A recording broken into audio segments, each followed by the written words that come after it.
शिक्षा मित्रों के साथ क्या हुआ था, क्या परिस्थिति बनी थी। आज तक वो 1,72,000 में से जो लोग कहीं समायोजित नहीं हुए, आज तक उनके परिवार खून का आंसू रो रहे हैं, खून का आंसू। क्या सच नहीं है? 180 दिन के भीतर सांसद की सीट भरी जा सकती है, विधायक कई खाली कुर्सी पर आदमी बैठाला जा सकता है, लेकिन स्कूल में मास्टर रिप्लेस नहीं हो सकता। इससे बड़ा तमाशा कोई होगा क्या? विनय जी, मेरा एक सवाल है। आप लगातार कोर्ट में शिक्षा मित्रों को लेकर भाग दौड़ सिर्फ न्याय के लिए भागते हैं। सरकार के पास सरकार के मतलब का आर्डर आता है तो विदिन 10 मिनट लागू हो जाता है, लेकिन जब वही कंप्लेनर के फेवर में आर्डर आता है तो सरकार टालती है।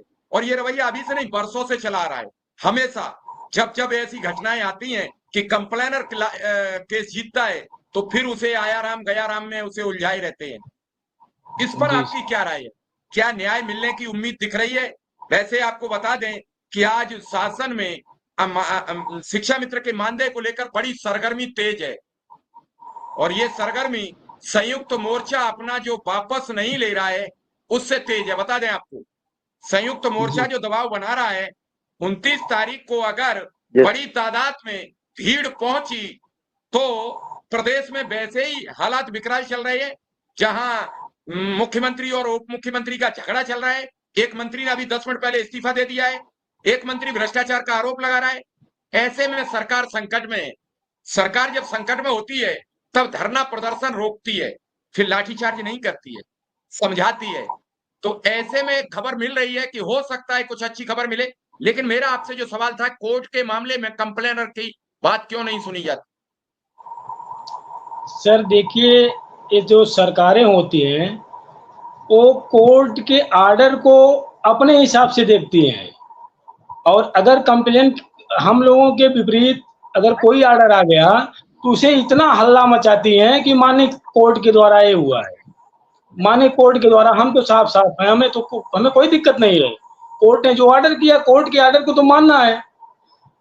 लेकिन जब उनके हम लोगों के पक्ष में कोई आर्डर आ जाता है तब उसको आगे जाकर के चैलेंज कर देती हैं और फंसाए रहती हैं। ऐसा नहीं है कि शिक्षा मित्रों के पक्ष में आज तक कोई आर्डर नहीं आया, कई आर्डर आए हैं। ये शिवपूजन सिंह का एक मैटर था, उसमें 38,875 का आर्डर आया था, उसे सरकार नहीं मानी, सिंगल बेंच का आर्डर था। तो सर ये बड़ी विडंबना है। हम तो कहते हैं कि इस देश की बहुत बड़ी विडंबना है कि न्यायालय जो बने हुए हैं उनके आर्डर को जो है सरकार मानती ही नहीं और आगे चली जाती है। जब सिंगल बेंच के आर्डर को आप नहीं मानेंगे, डबल बेंच के आर्डर को आप नहीं मानेंगे, तो उन्हें मालूम है कि 10,000, 8,000, 9,000, 5,000 पाने वाले लोग सुप्रीम कोर्ट में लड़ाई नहीं लड़ पाएंगे, इसलिए वो सुप्रीम कोर्ट भाग जाते हैं। अन्वेषक के प्रकरण में क्या हुआ? यही तो हुआ, डबल बेंच का आर्डर है, उसे मानना चाहिए, लेकिन नहीं माने। वो जाकर के सुप्रीम कोर्ट पहुंच गए कि अन्वेषक 27,000 हैं और ये खाने के लाले पड़े हुए हैं, इनके दवाई नहीं करा पा रहे हैं लोग, शिक्षा मित्र अन्वेषक, तो सुप्रीम कोर्ट में क्या लड़ाई लड़ेंगे? और शिक्षा मित्रों की जो बात है सर, शिक्षा मित्र 23 साल से इतना संघर्ष किए, और उनका 2014 से जब समय लौटा 2-3 साल के लिए, उसके बाद 17 में जब समायोजन रद्द हो गया तो इतने मुकदमे हुए सर, इतने मुकदमे हुए और इतने धरना प्रदर्शन, इतनी कमेटियां बनी कि लोग हताश और निराश हो गए। हमें बड़ा आश्चर्य होता है जब एक मंत्री या एक विधायक ये बोलते हैं कि हमारे नमस्कार साथियों, वीडियो आप सभी शिक्षा मित्र साथियों के लिए बेहद ही महत्वपूर्ण होने वाली है। दरअसल आज की ये खबर आप सभी के अस्थायीकरण को लेकर व रिसेंट में मिलने वाले मानदेय को लेकर है। दरअसल कब तक मानदेय आपका आने वाला है और मानदेय के साथ साथ अगर हम बात करें अस्थायीकरण की क्या चर्चाएं हैं सरकार में, इन सारी बातों के ऊपर इस वीडियो में चर्चा करेंगे। सभी साथियों से एक रिक्वेस्ट है, वीडियो को आप पूरा देखें। चैनल को अभी तक आपने सब्सक्राइब नहीं किया है, सब्सक्राइब भी कर लें। अब चलते हैं अपडेट पर। हमारी सरकार 3500 से 10,000 कर दी। हमने तो काम किया इनको 3500 से 10,000 कर दिया। महंगाई कहां से कहां चली गई इनको कुछ मालूम नहीं है।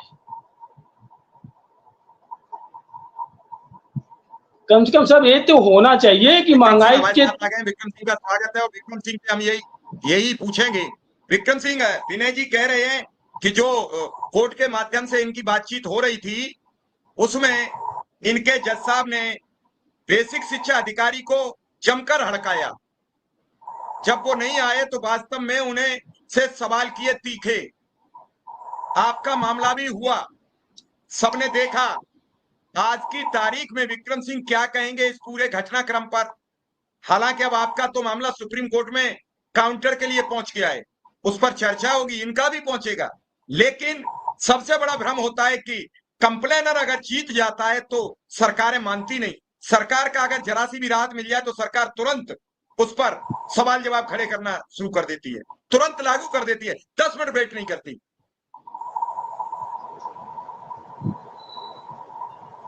जी सर, आपका बहुत बहुत आभार और दोनों अग्रजों को भी सादर प्रणाम। बातें तो सही कह रहे हैं सर आप।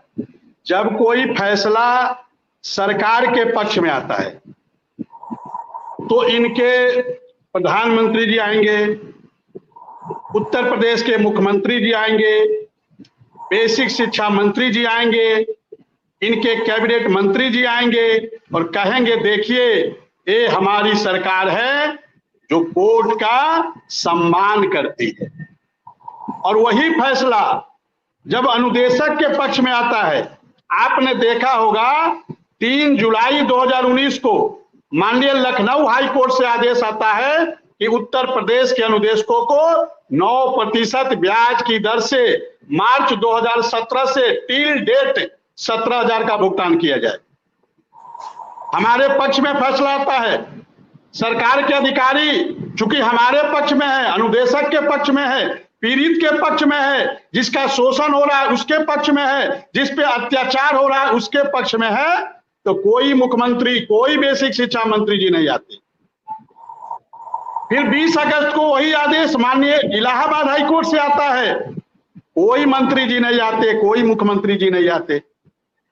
फिर 2 दिसंबर 2022 को वही आदेश डबल बेंच से आता है, इलाहाबाद लखनऊ संयुक्त रूप से, कोई मंत्री जी नहीं आते, कोई मुख्यमंत्री जी नहीं आते। तो जब कोई फैसला, आपने देखा होगा जो हमारे साथी बैठे हैं, 25 जुलाई 2017 को माननीय सुप्रीम कोर्ट से फैसला आता है इनके खिलाफ, चंद सेकेंड नहीं लगते हैं, चंद सेकेंड, और इनके खिलाफ इनको सहायक अध्यापक से शिक्षा मित्र के पद पे वापस कर दिया जाता है।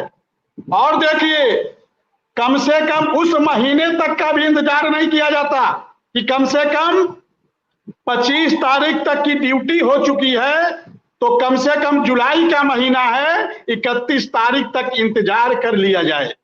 मतलब 31 तारीख तक इंतजार करने की भी इनके पास धैर्य नहीं रहती है और तत्काल आदेश आ जाता है। और जो जहां तक मुझे जानकारी है कि इनका मानदेय उस महीने का, इनका जो वेतन है वो 25 तारीख तक का ही शायद मिलता है। अब ये ज्यादा बेटर बता पाएंगे, लेकिन जो मुझे जानकारी है कि 25 तारीख तक सहायक अध्यापक का वेतन मिलता है और उसके बाद 26 तारीख से लेकर 31, मतलब 26 से लगातार 31 तक उस महीने का शिक्षा मित्र का वेतन मिलता है, शायद, जो मुझे जानकारी है। तो कहने का मतलब, अरे इतना तो आपको सोचना चाहिए कि कम से कम उस महीने तक का इंतजार कर लेते। लेकिन जब वही फैसला इनके पक्ष में आता है तो सरकार के न मुख्यमंत्री जी आते हैं, न बेसिक शिक्षा मंत्री जी आते हैं, न सरकार के कोई अधिकारी आते हैं। तो ये तो अन्याय है ना सर, ये तो अन्याय है ना। ताली तो दोनों हाथ से बजती है ना। यदि सम्मान करना है तो आपके पक्ष में फैसला आया तब भी सम्मान करिए, और आपके विपक्ष में फैसला आया तब भी सम्मान करिए, क्योंकि तब भी वही कोर्ट है और अब भी वही कोर्ट है। लेकिन जैसा कि ये चाल चरित्र है सत्ता का सर, जैसा कि साईं जी कहते हैं कि सत्ता कोई भी हो उसका चाल